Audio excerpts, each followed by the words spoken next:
بسم اللہ الرحمن الرحیم۔ السلام علیکم دوستو۔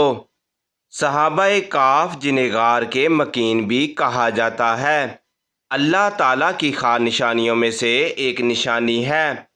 ان صحابہ کے بارے میں قرآن پاک میں اجمالی طور پر اور تاریخ میں تفصیلی طور پر بیان کیا گیا ہے۔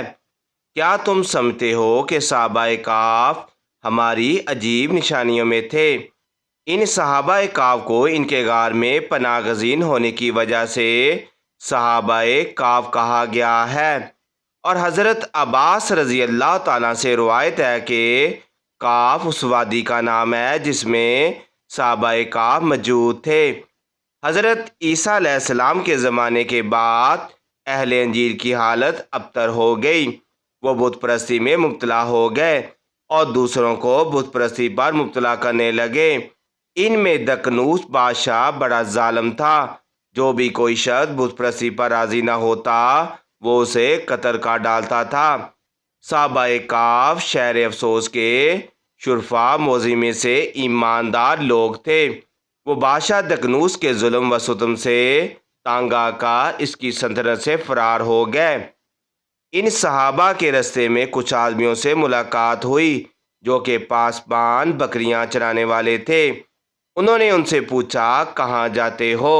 تو انہوں نے جواب دیا ہم خالق کے ارض و سما کی طلب کو جاتے ہیں، جو کہ سمان و زمین کا اور سب مخلوقات کا پروردگار ہے۔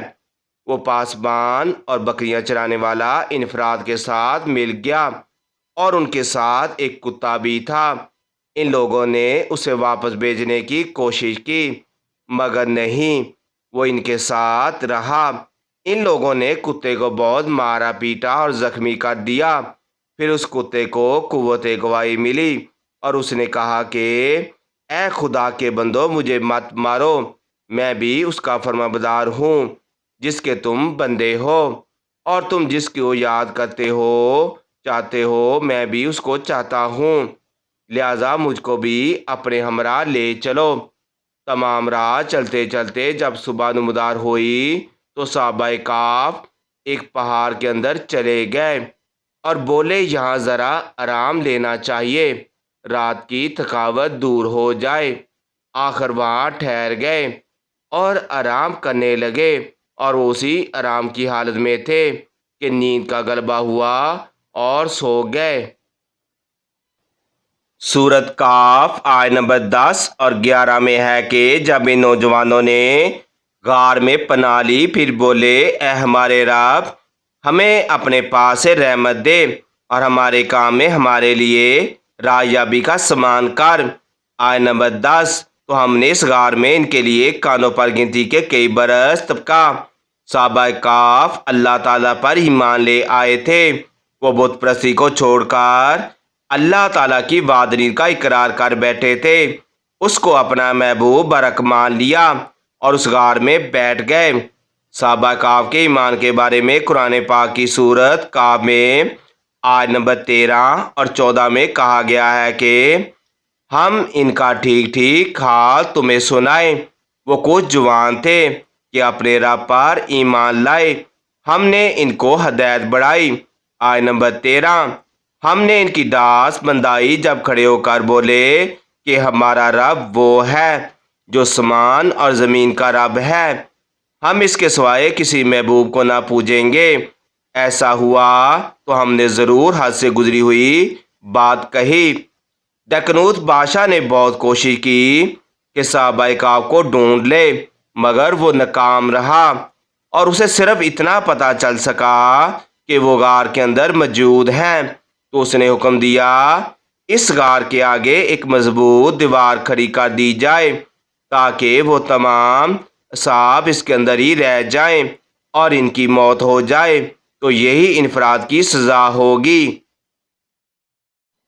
دیوار تعمیر کرنے کا حکم جس آدمی کو دیا گیا وہ نیک انسان تھا۔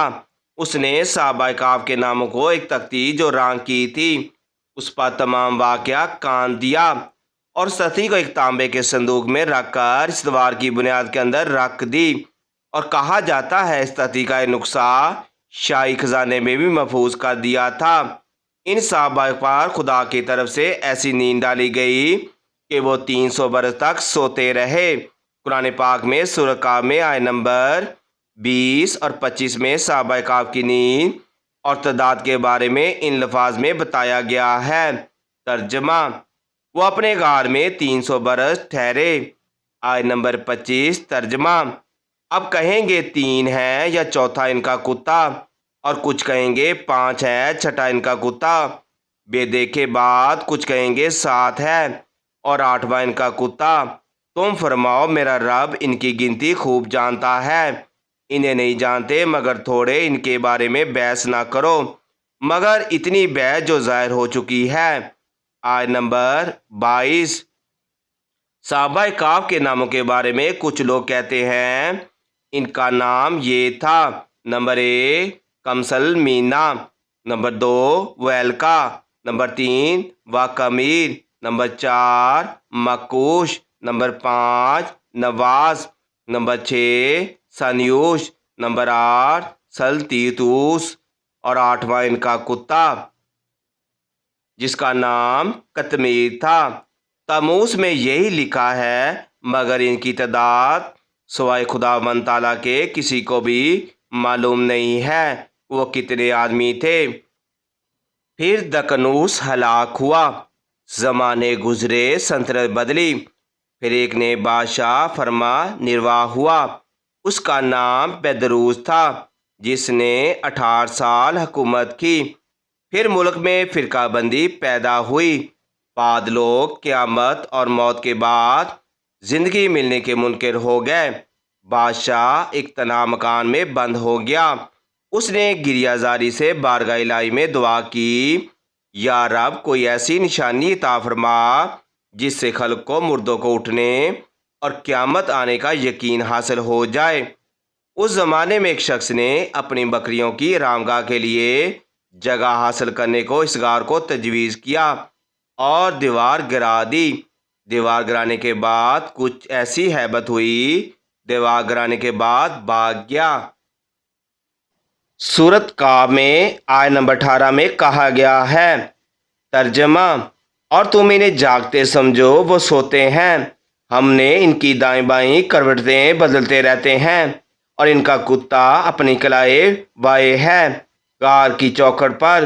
اے سننے والے، اگر انہیں جانگ کر دیکھیں تو ان سے پیر بغیر کے بھاگے اور ان سے ہیبت میں بھر جائے۔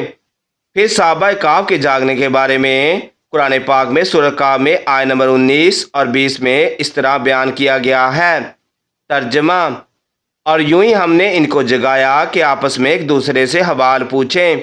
ان میں سے ایک کہنے والا بولا: تم یہاں کتنی دیر رہے؟ کچھ بولے 1 دن رہے یا 1 دن سے بھی کم۔ دوسرے بولے: تمہارا رب خوب جانتا ہے جتنا تم ٹھہرے۔ تم اپنے میں سے کسی کو یہ چاندی دے کہ شہر بھیجو، پھر غور کر کے وہاں کون سا کھانا زیادہ ستھرا ہے کہ تمہارے لیے اس میں کھانے کو لائے، اور چاہے کرے نرمی کرے، ہرگز کسی کو تمہاری اطلاع نہ دے۔ بے شک اگر وہ تمہارے جان لے گا تو پتھراؤ کرے گا یا اپنے دین میں پھیلے گا۔ ایسا ہوا تو تمہارا بھی بھلا نہ ہوگا۔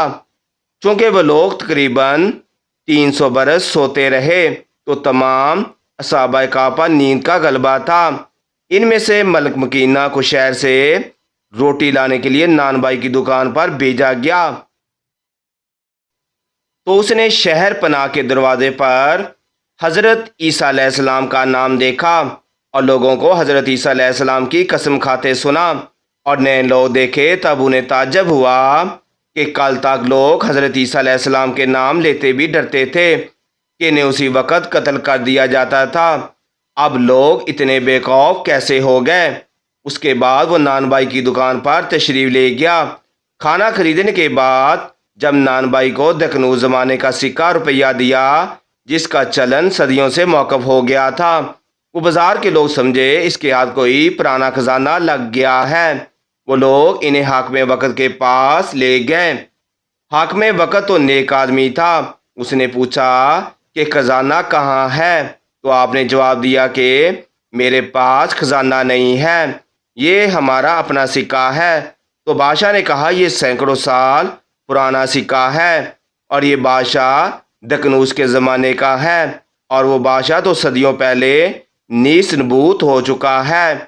تو یہ سن کر ان صاحب نے بادشاہ کو بتایا کہ وہ اور ان کے ساتھی اس بادشاہ سے تنگ آ کر حضرت عیسیٰ علیہ السلام کی محبت میں ان سے نسبت کی وجہ سے ایک غار میں پناہ گزیر ہو گئے تھے، اور ان کے ساتھ ایک کتا بھی تھا۔ اس کا واقعہ بھی سنا دیا۔ پھر اس وقت بادشاہ اور شہر کے عمائد اور خلق کثیر غار پہنچے۔ صحابہ کہف کھانے اور اپنی ساتھی کے انتظار میں تھے۔ وہ اتنے لوگ کے آنے کے شور سے سمجھے کہ بادشاہ دقیانوس اپنی فوج سمیت ان تک آ پہنچا ہے۔ اتنے میں وہ صاحب بھی اپنے ساتھیوں کے ساتھ دوبارہ غار میں داخل ہو گئے اور سو گئے۔ صحابہ کہف کی نیند کے بارے میں سورہ کہف میں ارشاد ہوا۔ آیت نمبر 17۔ ترجمہ: اے محبوب، سورج کو دیکھو، جب وہ نکلتا ہے تو ان کے غار سے دائیں طرف بچ جاتا ہے، اور جب ڈوبتا ہے تو ان سے بائیں طرف کترا جاتا ہے، حالانکہ اس غار کے کھلے میدان میں ہے۔ یہ اللہ کی نشانیوں میں سے ہیں۔ جسے اللہ راہ دے وہی راہ پر ہے، جسے گمراہ کرے ہرگز اسے کوئی حمایتی اور راہ دکھانے والا نہ پاؤ گے۔ صحابہ کہف پر سکون نیند سو رہے ہیں اور قیامت تک سوتے رہیں گے۔ ان کے بارے میں روایت ہے کہ ہر سال 10 محرم کو فرشتے ان کی کروٹیں بدلتے ہیں، اور سورج کی گرمی اور موسم کی شدت ان کی نیند اور سکون کو متاثر نہیں کرتے، اور ان کے ساتھ ان کا کتا بھی ہے۔ ان لوگوں کو ان کی حضرت عیسیٰ علیہ السلام سے نسبت اور محبت کا صلہ دیا گیا ہے کہ اللہ تعالیٰ نے انہیں اتنا اچھا مقام دے کر قرآن پاک میں سورت ان کے نام سے موسوم کر دی گئی، اور انسان تو پھر اشرف المخلوقات ہے۔ لیکن صحابہ کہف کی نسبت کی وجہ سے اس کتے کو بھی اہم بنا دیا گیا۔ پھر اس وقت کے حاکم بادشاہ نے وہ تانبے کا صندوق بھی نکالا جس پر صحابہ کہف کے نام درج تھے، اور اسے اس بادشاہ نے ایک تختی پر کندہ کرا کے غار کے سرے پر لگا دیا، اور اس طرح صحابہ کہف کے اتنے سال سونے کے بعد دوبارہ اٹھنے کے اس واقعے نے ثابت کر دیا کہ قیامت کے دن لوگ ایسے ہی نیند سے اٹھائے جائیں گے، اور اس بادشاہ کے دور میں جو قیامت کے منکر لوگ تھے انہیں یہ نشانی دے دی گئی، جیسا کہ سورہ کہف میں اللہ کریم فرماتا ہے کہ ترجمہ: اور اس طرح ہم نے ان کو اطلاع کر دی کہ لوگ جان لیں اللہ کا وعدہ سچا ہے اور قیامت میں کوئی شبہ نہیں۔ جب وہ لوگ ان کے معاملے میں بام جگنے لگے تو بولے ان کے غار پر کوئی عمارت بناؤ، ان کا رب انہیں خوب جانتا ہے۔ وہ بولے جو اس کام میں غالب رہے تھے، قسم ہے کہ ہم نے تو ان پر مسجد بنائیں گے۔ آیت نمبر 21۔